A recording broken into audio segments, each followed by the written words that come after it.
Welcome to the Music Director's Office. I'm Mistress Carrie, the Music Director at WAAF, and you may recognize these guys, although they look a little bit different than the first time you met them. It's Justin and Drew from Reveille, who are celebrating 10 years as a band, and you guys have a big reunion show coming up at the Palladium.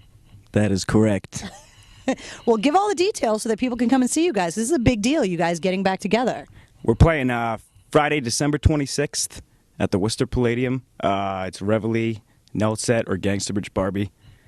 Breathe, Crown Vict, Debris, and that's it, right? Those are our bands. Those are our reunion bands. It's kind of nice to have been able to put something together with a bunch of people that were involved, you know, back in the scene 10 years ago. Can you believe it's been 10 years? No, I can't believe it's 10 years. And that's part of the reason we actually decided to do this. We kind of felt like the chapter was closed, but it just felt like the right time. It's been 10 years since we got signed. It's the same time of year we used to do these annual shows, and just felt like the right time to give back. Last week we had a new band from Oklahoma that just got signed to a record deal come in, and they were all like 15 years old, and they got their record deal, and they're new to everything, and that's how old you were when you got signed. Yeah, I mean, you know, it's been a wild ride. Again, we talk about 10 years since that day. So much has changed, not only in bands and music, but, you know, we've all talked about record deals and the industry and how it's not like the way it used to be. I don't know whether that's a good or a bad thing, but the changes are definitely pretty evident.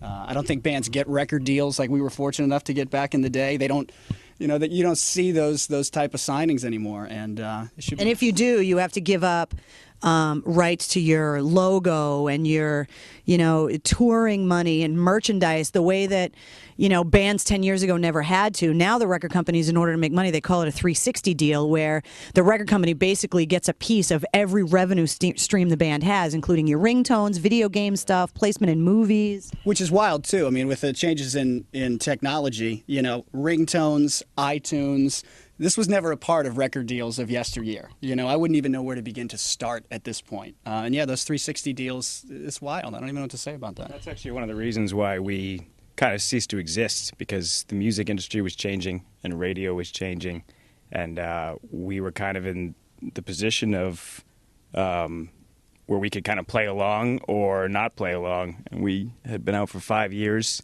and had a pretty good run, so we'd rather end it on our terms rather than somebody else's, you know.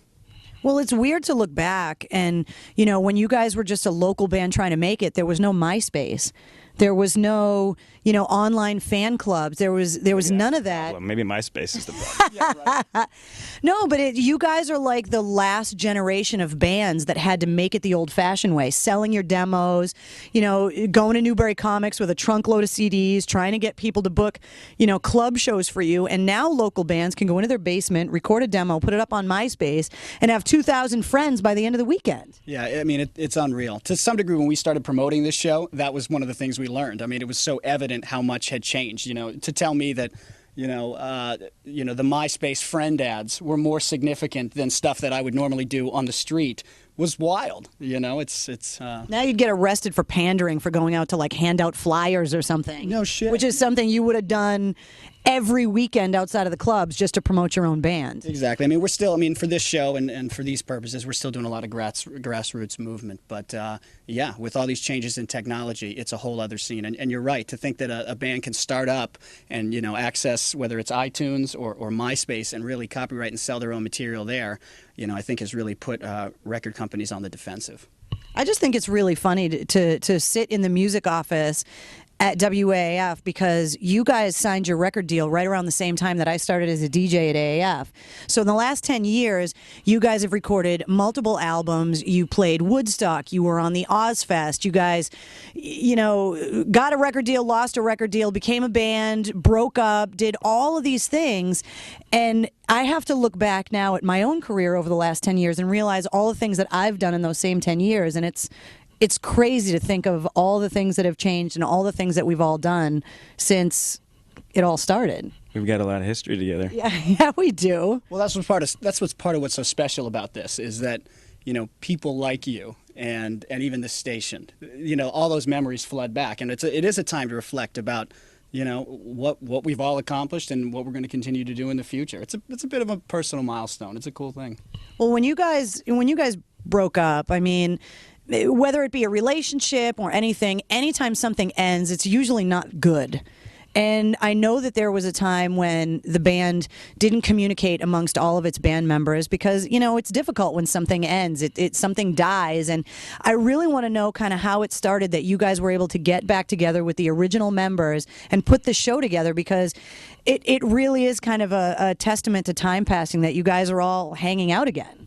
Yeah, well, I mean, in terms of how it all ended, I would say that 5 years on the road, living in a 45-foot tour bus together, touring would kill anybody. Touring endlessly, and like I said, just getting into the changes of the music business towards the end of our ride, and we had everything from personal issues to creative differences. I'd say would be just the ultimate reason that it ended. But ultimately, we're all brothers, and we grew up together and went to high school together, and experienced things that nobody else could even imagine. Exactly. And people keep asking, what was it that came about that made this happen? And it wasn't, I don't really even know how to answer that. It wasn't one event or one thing that happened. It's just, one of those mysteries of the universe. Things just all kind of came together at the right time, and, dark in the middle of the night, we made a few phone calls, drank a few beers, and kind of patched everything up, and we're ready to go forward. So it's true, though. There is something that we all share together that I can't experience or communicate to anyone else. It's like being military buddies that have been to war together. It's like you always have that bond, and you guys, because you got signed so young and basically were thrust into this crazy music business at such a young age, that you guys really had to kind of go through rock and roll boot camp. And there were a lot of people that were very quick to kind of write you guys off because you were young, and you guys had so many other obstacles you had to overcome because you were so young and inexperienced. And then to achieve the success that you did was kind of a testament to, the quality of the music and the camaraderie in the band and how hardworking you guys were, because you really did live on that bus for 5 years. Yeah, and thank you for saying that. It was vindicating, to be able to work past not just being good for your age, but just to become a great band that delivered, that people enjoyed. That was vindicating. And like you said, there wasn't one thing. The idea had gotten kicked around for years, and it wasn't like we were repulsed at the notion, but it didn't, when it was right is when we did it. And it felt right, and that's why we're here. And it's 10 years, which, I mean, I hate to keep bringing up that it's been that long, but so many things have changed, and the world has become a different place. And, a lot of your lyrics were, very introspective and based on kind of your view of the world. And so, is there any kind of possibility that you guys, might start writing new music? Have you been inspired to kind of collaborate, or is this show it for Reveille? This is your big final hurrah? Those are thoughts that haven't even been thought at this point. Right now, we're focused on playing the show and, rocking out and bringing all our old fans back. And I'd say, right now, there are no plans for anything else in the future. But, whatever is going to happen ultimately. I'll say, if we don't ever do anything again, I feel pretty confident to say that this show will leave the people that supported us for years with the kind of lasting impression that they'll want to have. It's going to be special. We've got some surprises, and we've been hitting it pretty hard, and I can't wait to get back out there. Now, when you guys look back, oh, that's my computer talking to me because I have email.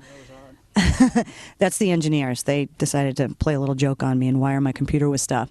When you look back at everything that you guys accomplished as a band, what is your most favorite memory, or the one thing you look back and go, you know what, that was friggin' cool?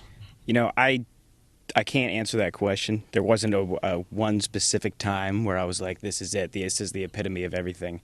There were little moments like that. Watching Pantera pay somebody $2,000 to eat a piece of Ozzy Osbourne's dog shit was pretty entertaining, and I really felt like I'd made something of myself when I was watching that. But ultimately, I would just say that going out on stage and doing what we did and seeing the crowd react the way that they react. When you walk out at the Tweeter Center or at Woodstock 99 or on Ozfest or, performing in some arena, and you start to play your music and you see the entire crowd going up and down like an ocean, and everyone in the front row slamming their heads and singing along, and you realize like we've reached these people. You know, this is something that means something to them, and you see the tattoos of the band logo and everything like that. I mean, that for me is just the ultimate, just the feeling of knowing that you know, connected with people out there.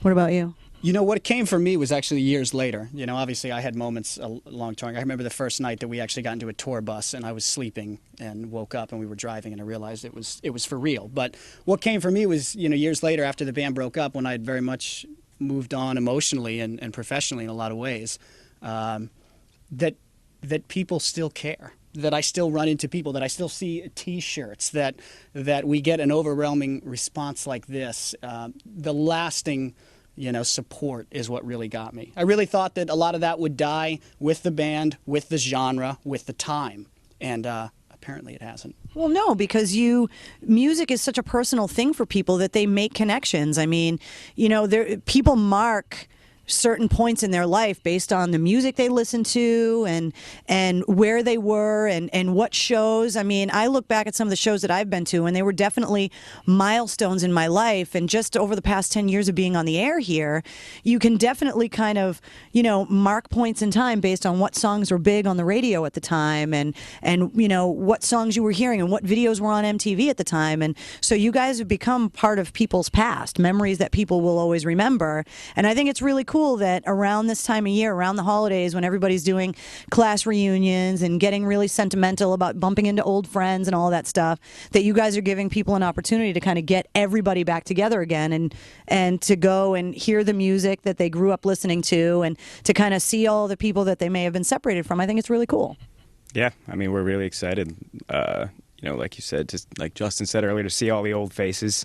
I know just people from the past. Steve Thompson's coming down. You know, Steve. I don't know. The list goes on. I can't Old record producers and just old friends and people. And like you said, it almost represents, you know, an era, just a period from your life, and just all these people. It's going to be. I know, the voice from above. I don't even remember the question you asked me.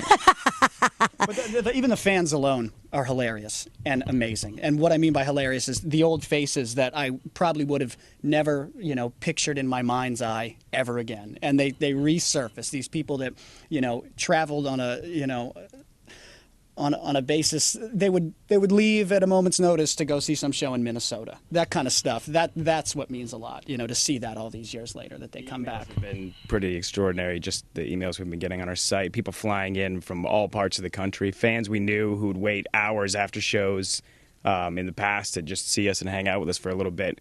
Just getting emails and seeing their faces again. You know, they're all grown up, and we're flying from Ohio. We're flying in from Florida. We even got, you know, a kid flying in from London. And people driving from all parts of the country. There's a specific fan who's a good buddy of ours. His name's Ray from Philadelphia. And every time we used to play Philly, he's this huge kid, and he's always in the front row, singing along every word. And, you know, he sent us an email the other day saying he's bringing up 12 of the biggest guys we've ever seen, driving up from Philly, you know, the day after Christmas. So it's going to be awesome.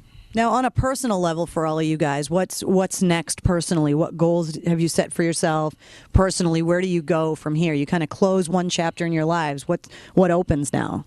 You know, I think I'm just going to keep. I mean, me personally, I've always, you know me. I've always been a musician, always been a drummer, and kind of had my eye on that prize, so to speak. So I'll go back to my studio gigs and sessions and trios and anything I can do to just keep playing drums, which is for me what it's all about. So it's not about the fame and the money and all that stuff. It's just about playing because you love it. Yeah, and you know, I had a rather acute understanding, even at a young age when we were in this band, about the fact that this likely wouldn't be what I did for the rest of my life. You know, unless we got lucky and turned this into the Rolling Stones, you know, a 15-year career, you know, which so few bands do. I had an understanding that this would end for me someday. So I mean, you know, am I going to say I didn't love standing up in front of 10,000 people? Come on, you know. Who wouldn't? Exactly. What are you doing? But, what's next for you? Well, first, I was just going to say that, you know, playing the show is a new closure for that chapter, like you'd mentioned before. And so, you know, first things first, as soon as we're done, it's just going to be a great feeling to be able to, you know, celebrate with these guys and kick it afterwards again for the first time in years. After that, I know you know Greg and I have a project, Genuflect, and we'll be touring this spring You can, people can check that out online if they want. And that's pretty much the plan right now. Well, thank you guys for coming in. I know there's a snowstorm outside, so thanks for making the effort to. Carrie, thank you for having us. One thing that does need to be said, we talk about all this nostalgia. We talk about 10 years of you knowing us and us getting into the business at the same time. This station was an enormous part of everything we did. So thank you. Oh, you guys are welcome. I mean, it's kind of like looking back at our old yearbook. You look back at the local bands that have gone on to make something of yourself. You guys are, in a class with bands like Stained and Godsmack that, were really part of a special time here at WAAF where a lot of really cool things were happening. So it's awesome that, you guys have kind of gotten back together, and it is kind of like a class reunion in a lot of ways. So it's very cool. You were at my high school graduation. I was. It's the only one I've been to since my own, I think. You graduated? I didn't realize. I did graduate, actually. Thank you guys for coming in. And for all the details on the show, if you want to check it out, we'll get it all up right here. You guys can do the fancy graphic stuff, right? ReveilleReborn.com. What is it? ReveilleReborn.com. All right, all the information will be right here. Just click that. Thank you.